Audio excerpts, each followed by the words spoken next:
Hello, this is Sharon, and for the next hour, I'll be reading from the June 17th, 2026 issue of the Toronto Star on the Niagara Frontier Radio Reading Service. Our first article is entitled End of an Era at the CBC. Hockey night in Canada as we know it is over on public broadcaster. Writing was on the wall for a national icon, and that's a shame.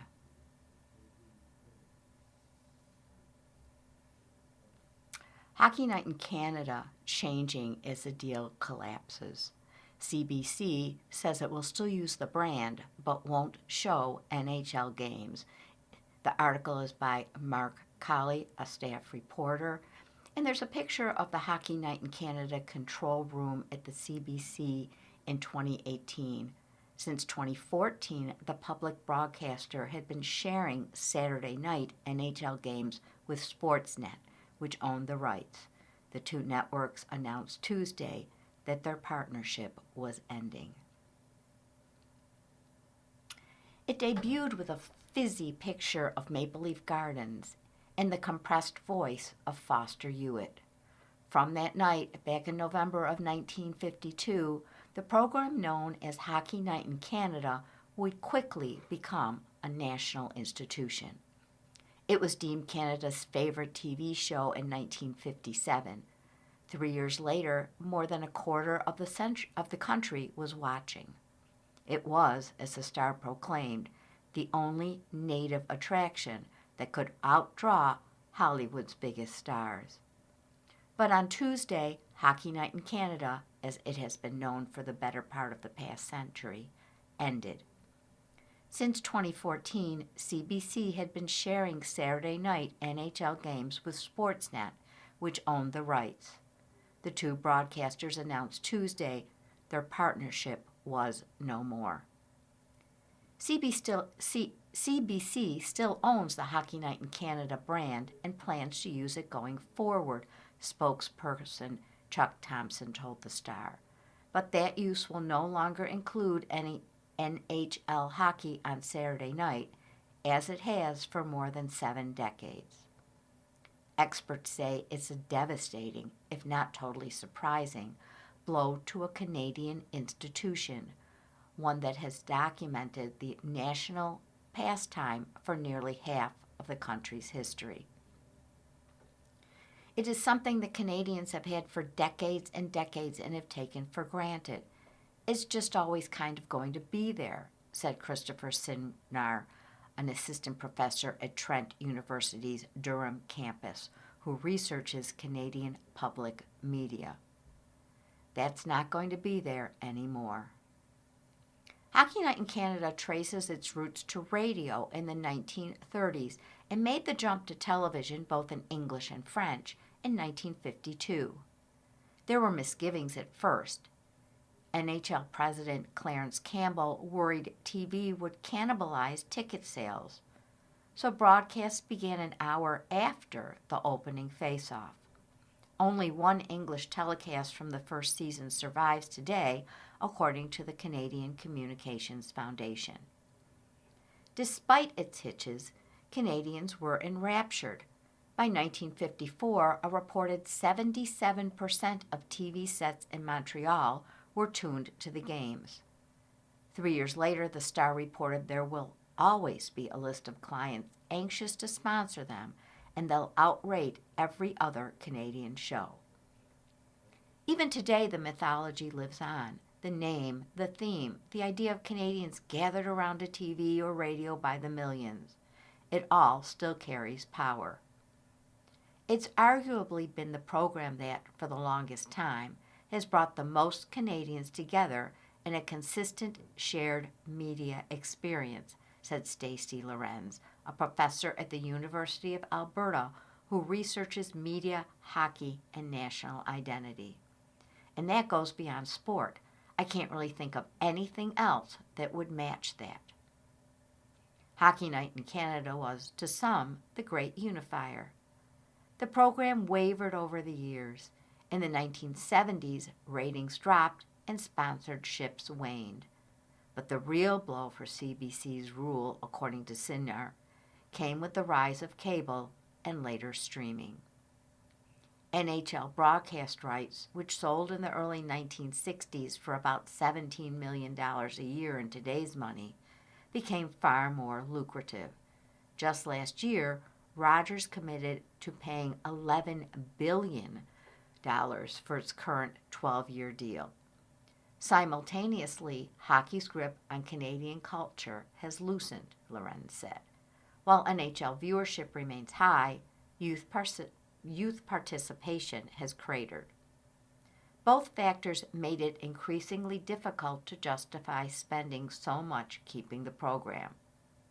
The place of Hockey Night in Canada and hockey has been changing for several decades, Lorenz said, and this is just another indication of that.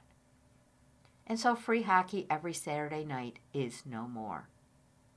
Sportsnet said it will continue delivering the time-honored tradition of Saturday night hockey, but it won't be under the same name.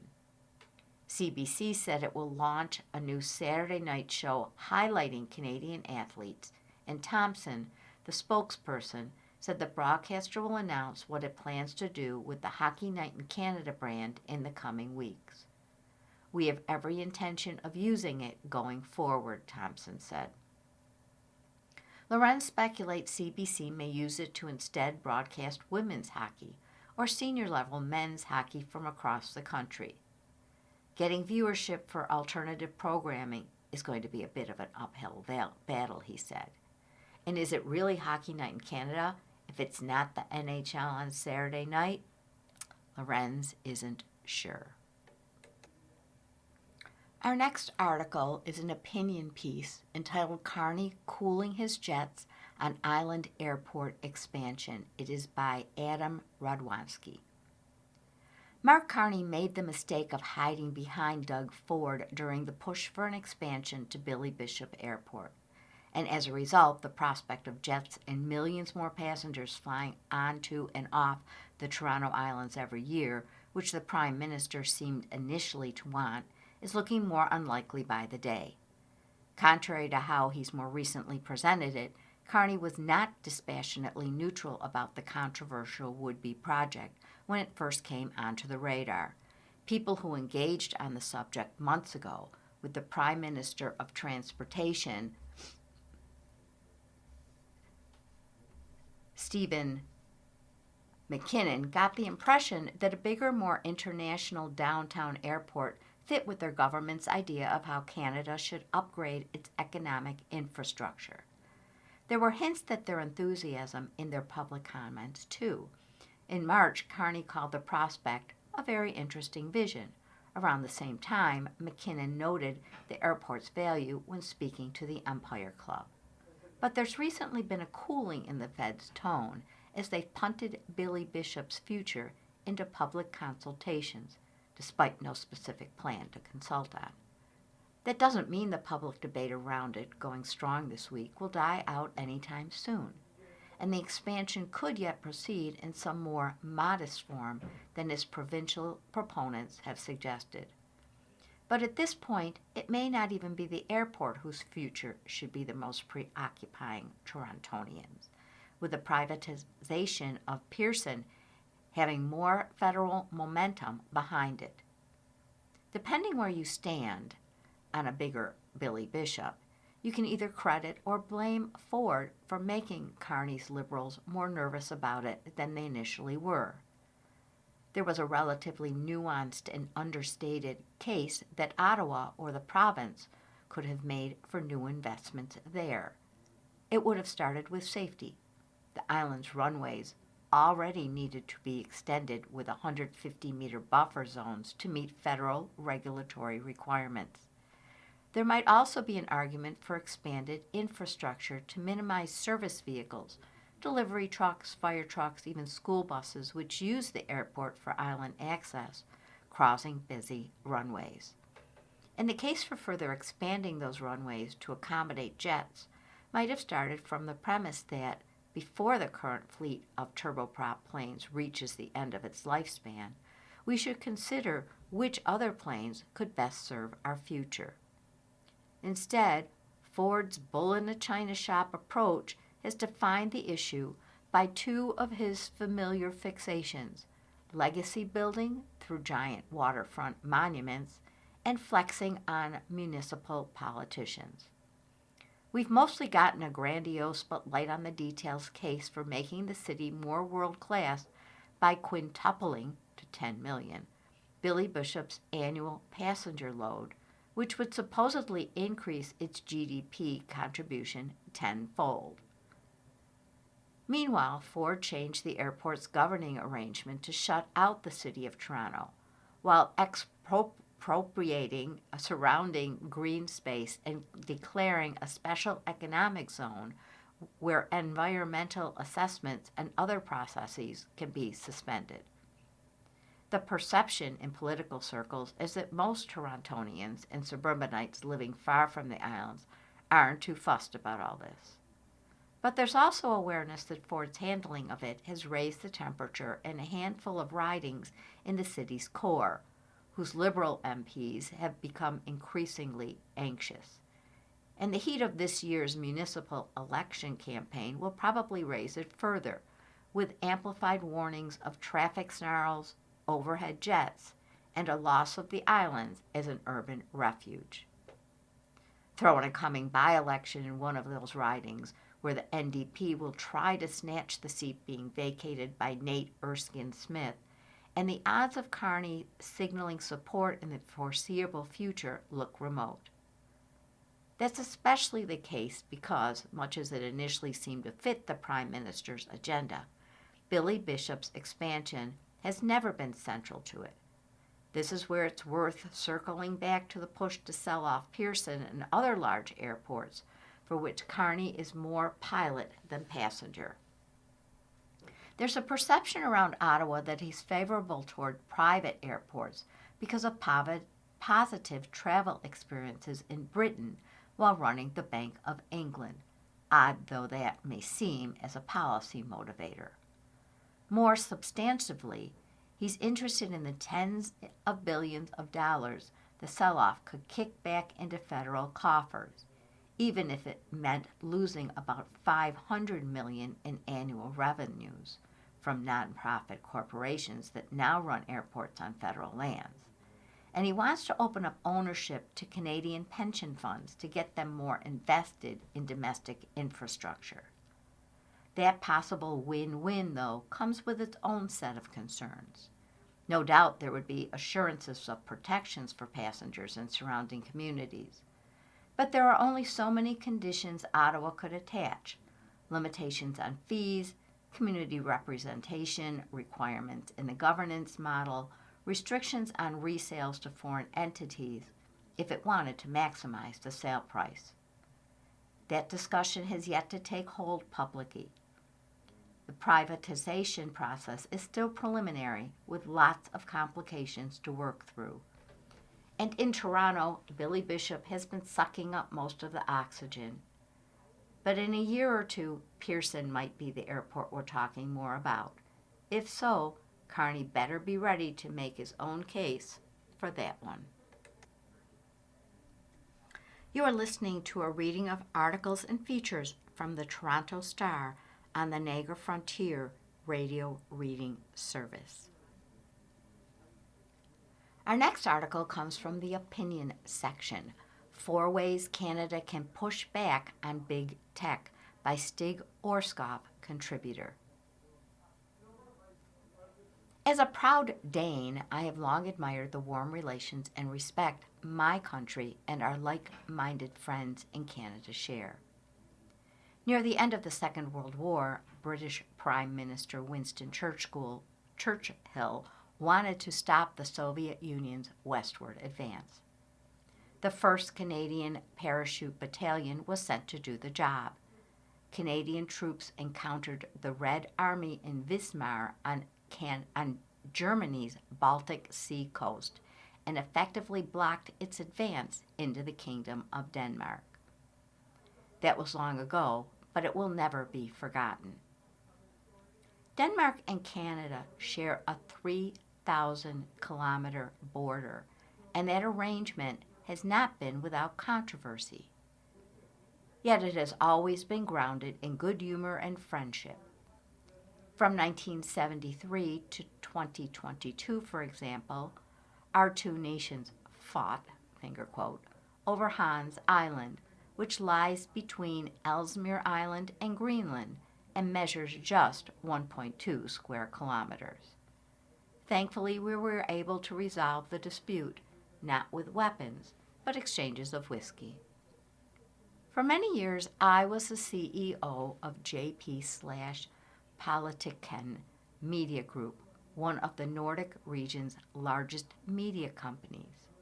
As an employer of some 3,000 people, it was my responsibility to ensure the long-term sustainability of the Danish news ecosystem. Now, as CEO of WAN IFRA, the World Association of News Publishers, my responsibility is global. When I think of countries around the world that have implemented smart news media policies, Canada is always up there at the top of the list. Your Canadian Journalism Labor Tax Credit rewards news organizations that invest in their newsrooms.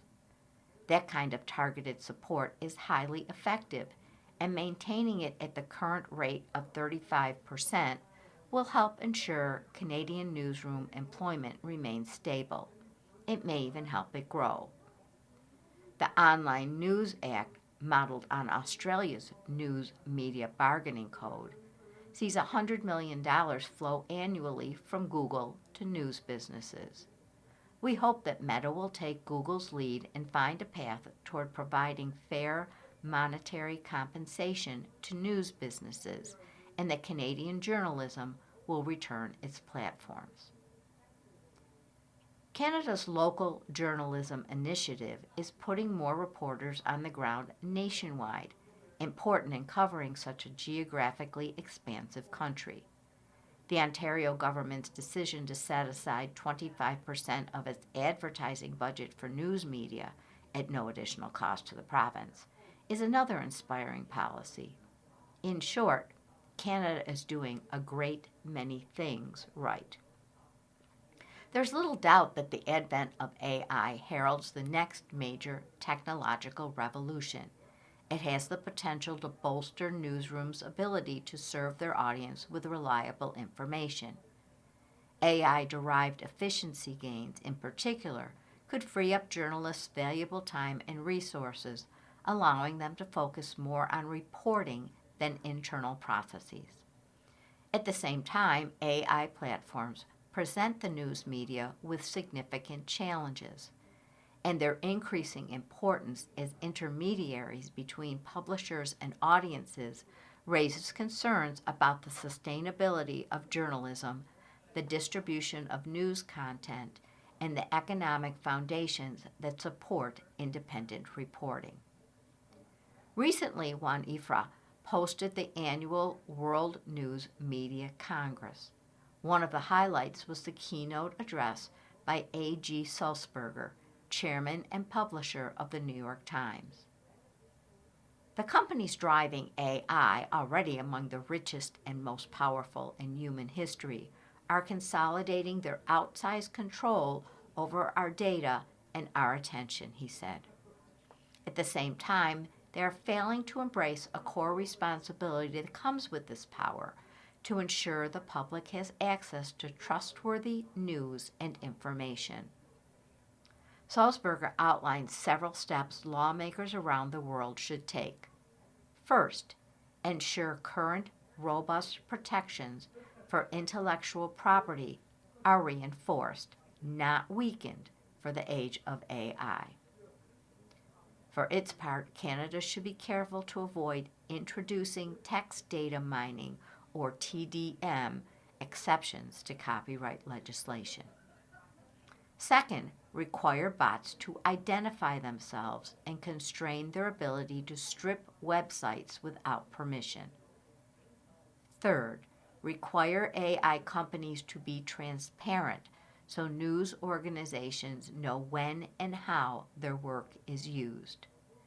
And fourth, ensure AI companies bear legal responsibility for any defamatory content they may generate. Canada, as a respected global leader in smart media policy, has an opportunity to heed Sulzberger's words and lead the world.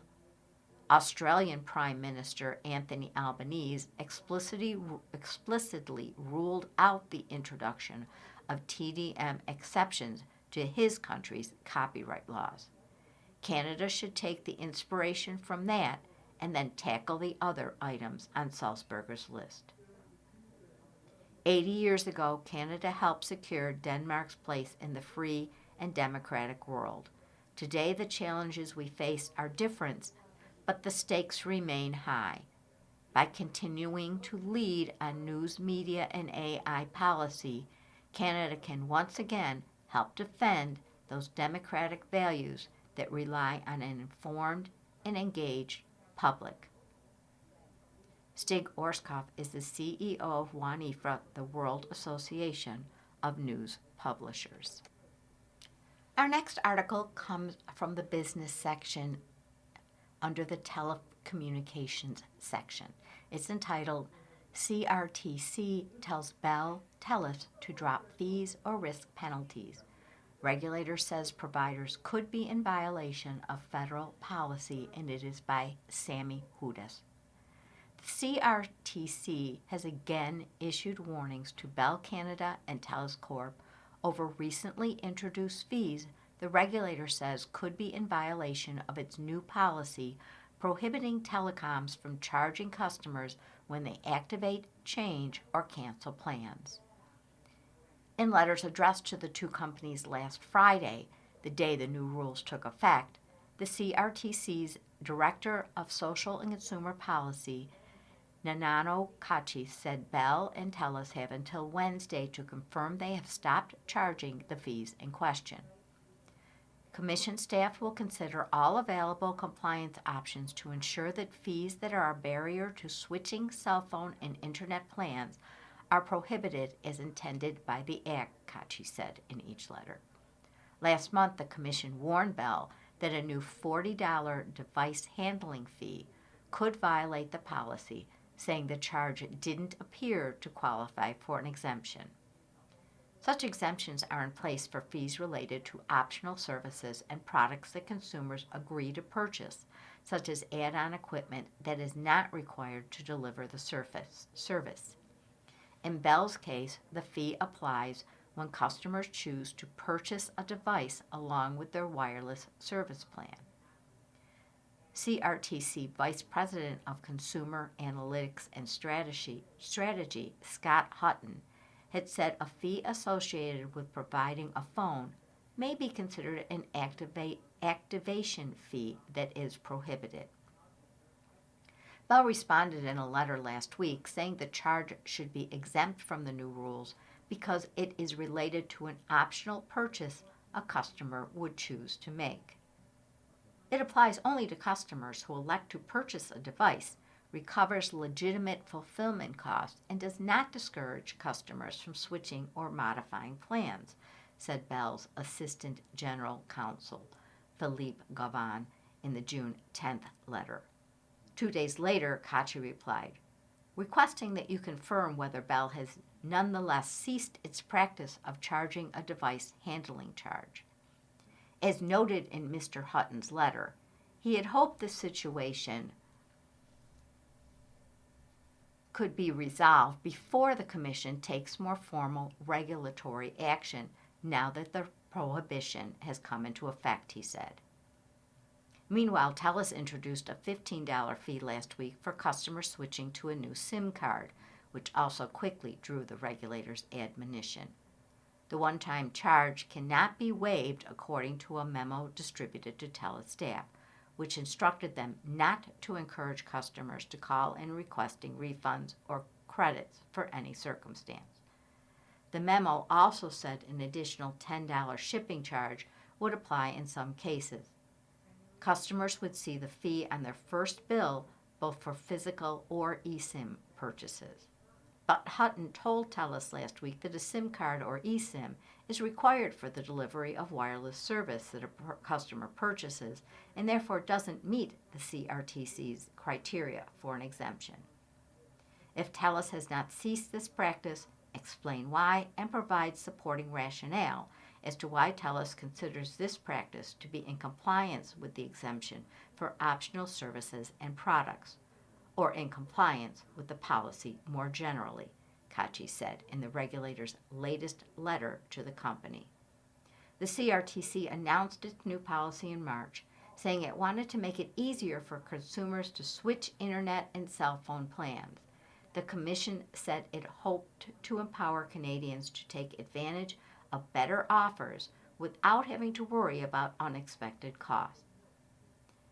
Activation fees have ranged from roughly $30 to $80, acting as a barrier to Canadians being able to take advantage of competitive offers, according to the regulator. The new rules apply to individual and small business customers of all mobile providers, along with the individual home internet customers of mainly large providers. This article was from the Canadian Press. Our next article is also from the business section under restaurants. Struggling Pizza Hut chain to be sold off for $2.7 billion. As a sidebar of Pizza Hut has been pinched in recent years by the growth of DoorDash, Uber Eats, and other restaurant delivery companies, and it is by Michelle Chapman and Deanne Durbin. Pizza Hut, the 68-year-old chain that has long struggled with growing competition and outdated restaurants, will be sold for $2.7 billion in U.S. funds by parent company Yum Brands. Yum said Tuesday the private equity firm Long Range Capital will buy Pizza Hut, excluding the mainland China business, for about $1.5 billion. The mainland China Pizza Hut will be purchased by Yum China Holdings, Inc. for approximately $1.2 billion, the company said. China is Pizza Hut's second largest market outside the U.S., accounting for 19% of sales. Yum Brands, which also owns KFC and Taco Bell, began to explore its options for Pizza Hut in November.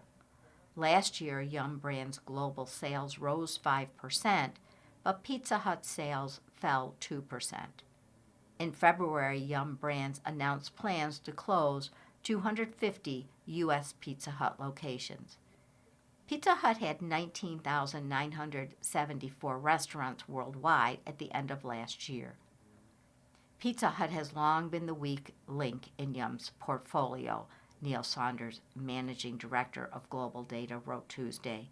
Despite efforts to revitalize the brand and shut underperforming locations, it has become increasingly clear that pushing the division back into growth will require a level of investment and patience that Yum is just not prepared to commit to. Pizza Hut was founded in 1958 in Wichita, Kansas by two brothers who borrowed $600 from their mother to open the store. They chose the name because their sign only had room for 8 letters. Pizza Hut's familiar red roof debuted in 1969, and by 1971, it was the top pizza chain in the world by sales. PepsiCo acquired Pizza Hut in 1977, but spun off its restaurant division, which became Yum Brands, in 1997. By the 1980s, Domino was the fastest-growing U.S. pizza company, buoyed by its promise of 30-minute delivery. As carryout and delivery grew in popularity, Pizza Hut was saddled with large dine-in restaurants. The chain has been further pinched in recent years by the growth of DoorDash, Uber Eats, and other restaurant delivery companies. By selling Pizza Hut, Yum Brands can focus more on its brands with stronger sales, CEO Chris Turner said. Under Long Range and Yum China, Pizza Hut will be well positioned for future growth with ownership that brings deep expertise in the restaurant industry, Turner said in a statement. Yum Brands, based in Kentucky, expects the sale in U.S. and China to close in the third quarter. This article was provided by the Associated Press. You are listening to a reading of articles and features from the Toronto Star on the Niagara Frontier Radio Reading Service. Our next article comes from the sports section under tennis. Williams sisters to team up at Wimbledon, and this is provided by the Associated Press. Serena and Venus Williams have won a combined 21 Wimbledon titles, singles and doubles. Now they're going for one more. A doubles wildcard invitation for the sisters was announced on Tuesday, less than 2 weeks before the Grand Slam tournament begins at the All England Club. The move comes after Serena Williams, 44, recently returned to doubles competition with Canadian Victoria Mboko after nearly 4 years away from pro tennis. Venus, who's been competing sporadically, turns 46 on Wednesday. My daughter Olympia told me I should play with Venus. She's always right, Serena Williams said after losing with another partner, Carolina Muchova, in Berlin on Tuesday. So I said, okay, Olympia, we'll see if we can do it. Serena Williams has not ruled out a return to singles play, and one of Wimbledon's 8 wildcard spots for the women's draw is marked to be announced. The sisters have teamed up for 14 Grand Slam titles in doubles, including 6 at Wimbledon, the first in 2000, the last in 2016. Their first 2 at Wimbledon were won as wildcards. Their records at the All England Club, where play starts June 29th, also include 7 singles titles for Serena, 5 for Venus. A singles gold medal for Serena at the 2012 London Olympics, along with doubles gold for the pair. The Williams sisters last played doubles together at the 2022 U.S. Open, where they lost their opening match. It was their first doubles match as a team in 4.5 years. Our next article is also from the sports section, but it's about the Blue Jays. Cease flips script in Boston. Red Sox left frustrated by inability to hit with runners in scoring position. It is by Mike Wilner, baseball columnist, and there's a picture of Blue Jays starter Dylan Cease, who pitched 5 scoreless innings against the Red Sox at Fenway Park in Boston on Tuesday. It was a scene with which we're all familiar. Inning after inning, runners stranded in scoring position, opportunities wasted, so many chances, and nothing to show for it. This time, though, it wasn't the Blue Jays whose hitters couldn't deliver in the clutch. This time, they were the ones taking advantage of opponents' frustration, opening a 6-game road trip with a 6-1 win over the Boston Red Sox at Fenway Park on Tuesday night. Dylan Cease, making his second start since a short stint on the injured list with a hamstring strain, needed 108 pitches to get through 5 innings, but he kept the Red Sox off the scoreboard. In each of those 5 frames, the Red Sox had a runner in scoring position, but Cease held them to 1 for 10 in those spots. The only hit he gave up was a 2-out broken bat pop-up by Jarren Duran that landed just out of Cease's reach as he dove behind the mound. That single loaded the bases in the first inning, but Caleb Durbin flied out to shallow center on the next pitch. Watching their opponents flail away in big spots wasn't the only unusual thing for the Jays. There was also some power from the bottom of the order. Davis Schneider went deep for a second straight game. His solo homer leading off the 5th against Red Sox starter Peyton Tolley went clean out of Fenway Park over the Green Monster and onto Lansdowne Street. Then, for the first time this season, a Jays home run was followed by another one.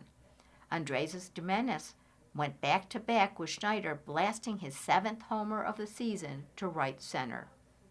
The 2 home runs tripled the Jays' lead to 3-0. They had scored the game's first run in the 3rd, thanks in part to a tremendous at-bat by Myles Straw. Giménez led off that inning with a double off the monster. He was originally called out, but replay review determined his slide got around Isaiah Kiner Faleja's tag attempt.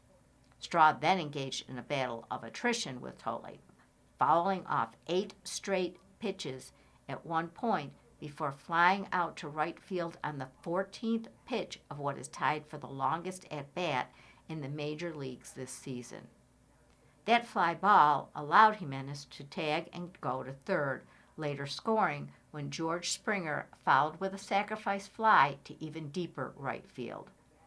Schneider doubled home another run in the 6th.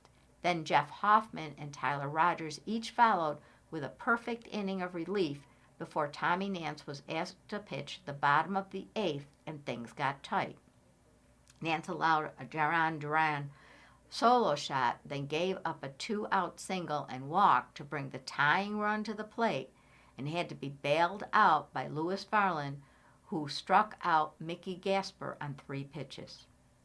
Springer put the game on ice with a 438-foot homer over the monster in the 9th, a 2-run shot, and the 300th round tripper of his career.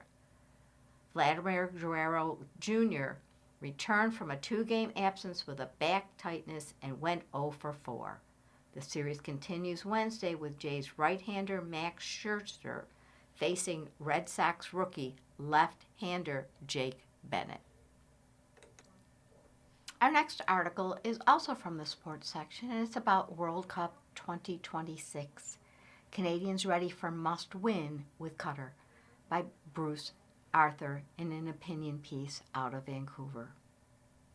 They know every Canadian soccer player who grew up with a men's national team that was an afterthought, a minnow, or an embarrassment.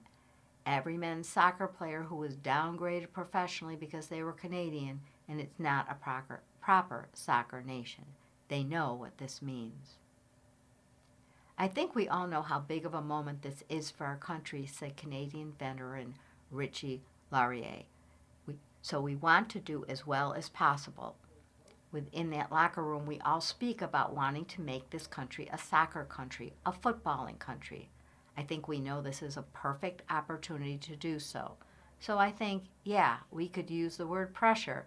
I think we could use the word ready. Laurier plays a fearless, biting brand of soccer, and that fearlessness adds something to Canada.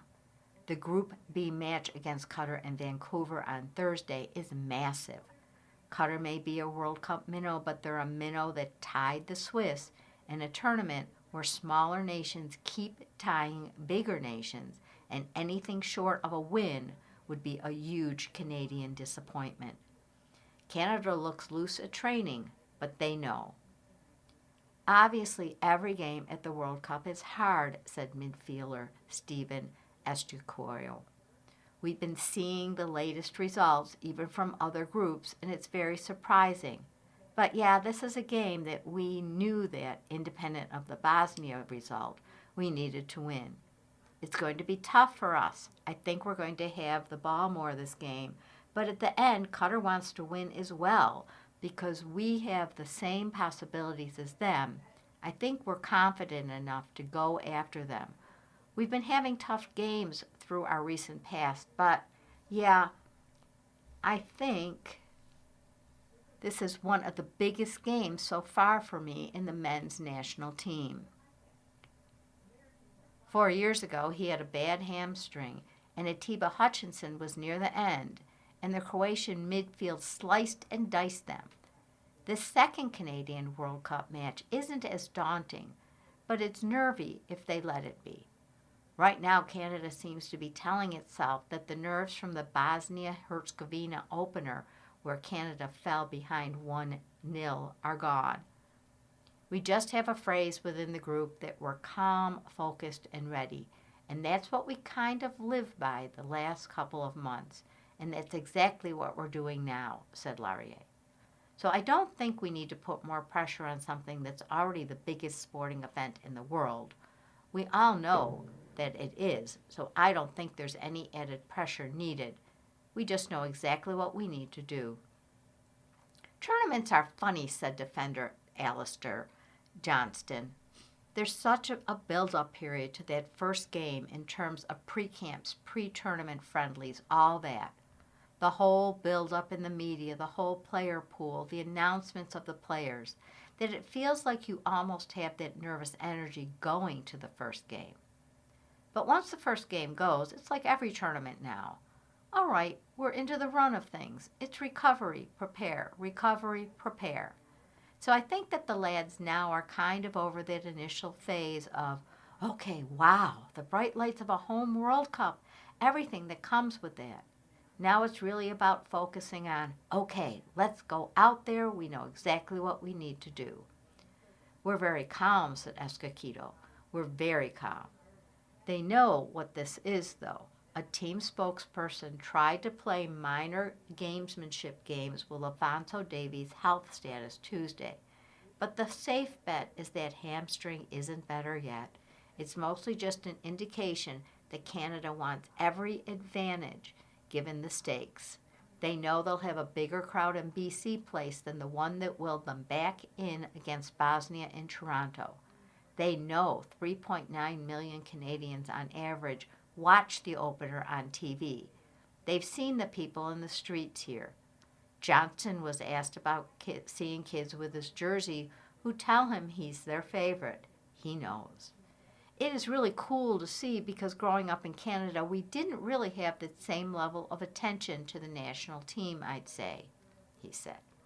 So now for this younger generation to really have a team in both the men's and the women's teams to look up to, I think, has been really, really special. And hopefully will kick on, and it's only going to be the beginning of something really big going on for the sport in this country.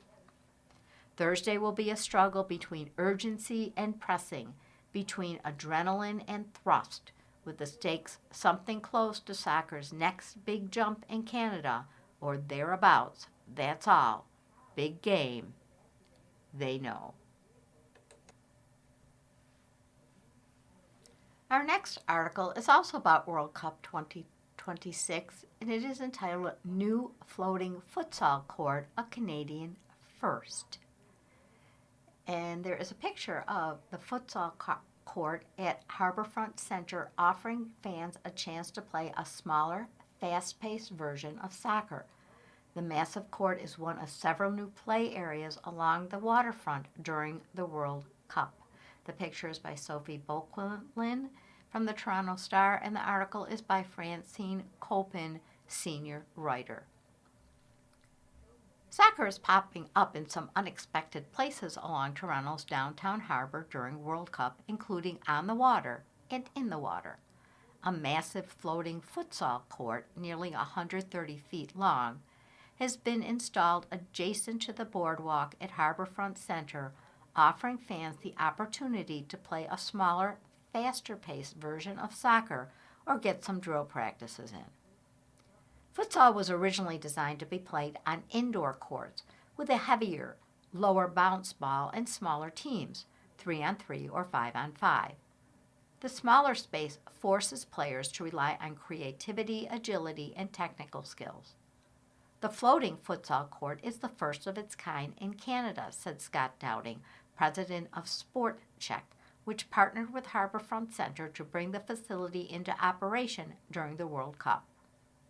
Soccer fandom in Canada is growing, and we know fans are looking for new ways to connect with the sport beyond simply watching from the sidelines, said Downing, adding that Sport Check wanted to create something unique that would give fans a new way to experience the game.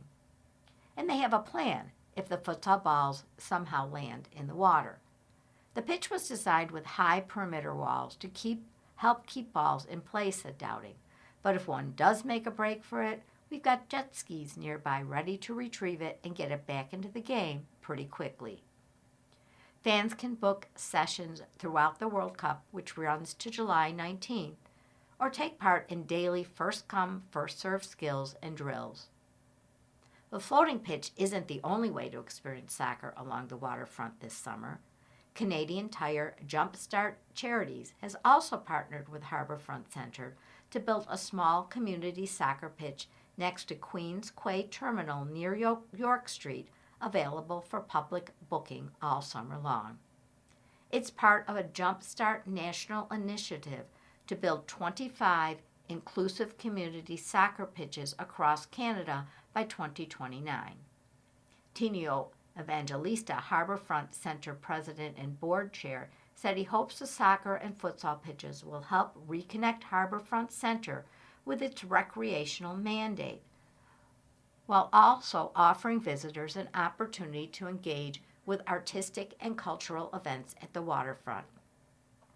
And for the quirky University of Toronto professor Steve Mann has developed a version of soccer to be played in the Peter Street Basin, a stretch of water about the size of an Olympic swimming pool that connects to Lake Ontario beneath a bridge over Queen Street West. The neglected basin was typically teeming with trash until Mann, his students, and local supporters decided to clean it out for recreational use, forming a group called Friends of Peter Street Basin.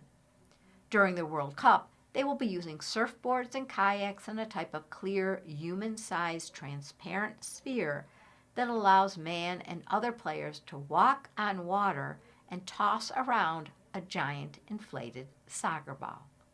Mann said it took 4 years to get the Peter Street Basin fully cleaned, and recent E. coli testing has shown the water is safe for recreational activities. During the Cup, members of Friends of Peter Street Basin will get together on Sundays and as many other days as they can manage, usually beginning at 2 p.m., to play water soccer for visitors to watch. You are listening to a reading of articles and features from the Toronto Star on the Niagara Frontier Radio Reading Service.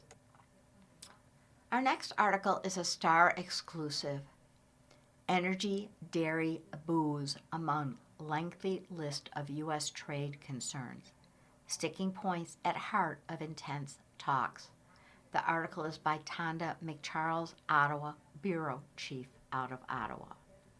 Americans' concerns over Canadian energy exports, dairy access, and booze bans are among nearly a dozen trade irritants at the heart of intense, high-stakes talks with U.S. President Donald Trump, the Star has learned, 2 weeks before the North American Free Trade Pact comes up for review.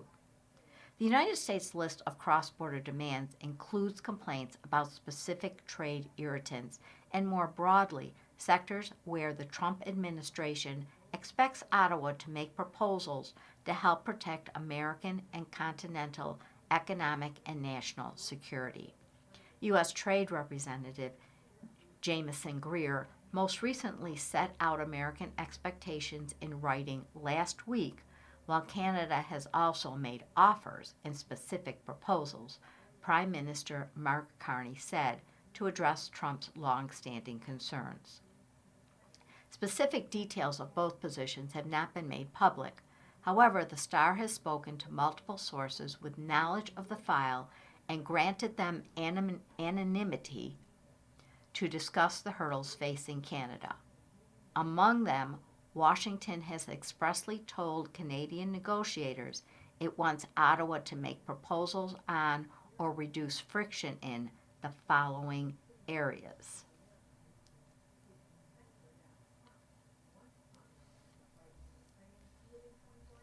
Energy, for which Canada is the largest supplier of U.S. imports, selling oil, gas, and electricity into U.S. markets, tipping the trade balance between the two countries into a trade deficit that rankles the Trump administration. Next, limits on American access to sell dairy products tariff-free into Canada's protected market.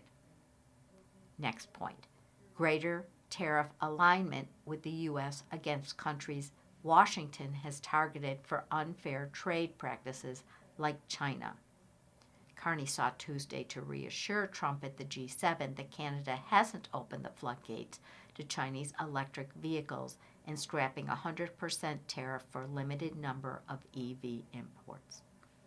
Next point, provisional procurement rules that discriminate against American companies seeking to bid on contracts. A massive trade irritant with Ontario, Quebec, and British Columbia having instituted restrictions. This also covers bans by 8 provinces against U.S. alcohol and provincially controlled liquor stores, which have angered Trump and his envoy in Ottawa, Ambassador Peter Hoekstra. Next, changes to how electrical power sales are throttled between Alberta and Montana, which is a source of frustration for American producers who want more access to sell into Alberta. Next, more enforcement against imports made by forced labor, which Canada swiftly moved to do via a new proposed law last Friday. Next, elimination of regulations like the 15% online streaming fee that impose a financial burden on U.S.-based media or web giants, which Ottawa directed the CRTC to drop. Next, a more integrated critical minerals market, a sector which is already the subject of a G7 strategy. Next, more harmonized customs regulations at the border, and, according to one source, tighter rules of origin for non-automotive industries. Trump, who just last week said he is not looking to renew the Canada-U.S.-Mexico agreement on trade on July 1st and doesn't need anything Canada or Mexico produces, has publicly voiced several, but not all of these complaints. His trade negotiating team led by Greer has detailed most of them and a broader list in his National Trade Estimate report to Congress. The list for Canada doesn't appear to expressly include changes to the deal that saw Canada foot the bill to build the Gordie Howe International Bridge connecting Windsor and Detroit, which Trump vowed would not open until the United States is fully compensated for everything we have given them. And also importantly, Canada treats the United States with the fairness and respect that we deserve, Trump posted on Truth Social. With all that we have given them, we should own perhaps at least one half of this asset, Trump said in February. Carney played down the latest delayed opening of the bridge, saying there is no drama behind it, merely unspecified technical issues to be resolved. The Prime Minister said in the big scheme of things, it's not productive to discuss the nature of those issues publicly.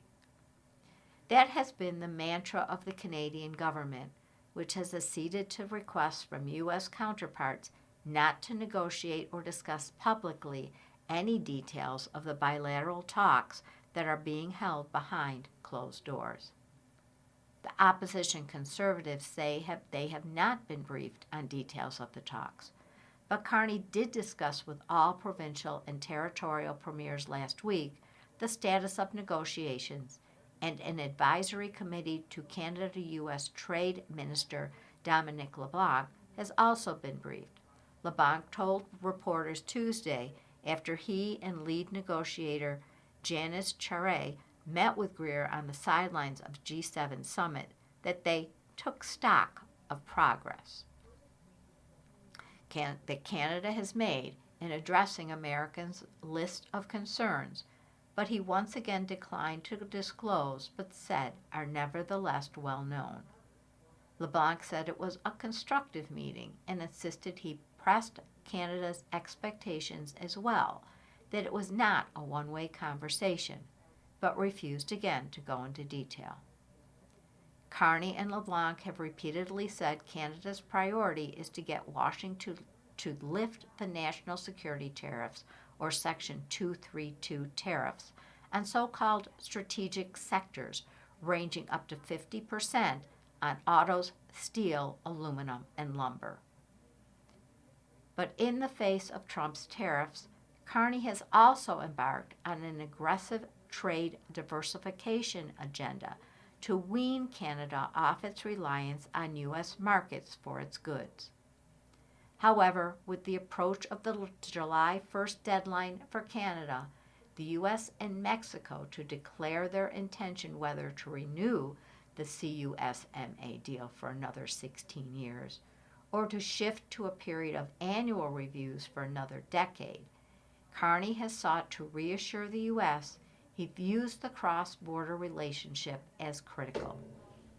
The Prime Minister went to the U.S. 2 weeks ago to deliver a speech to the Economic Club of New York, where he defended Canada as a staunch partner of the U.S.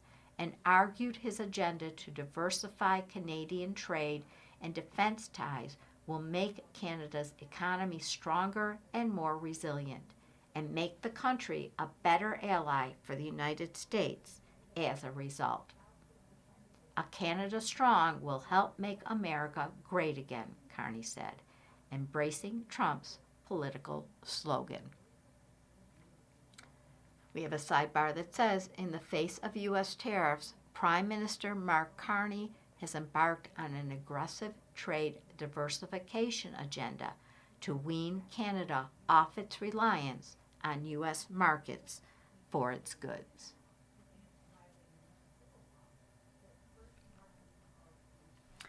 You've been listening to a reading of articles and features from the June 17, 2026 issue of the Toronto Star.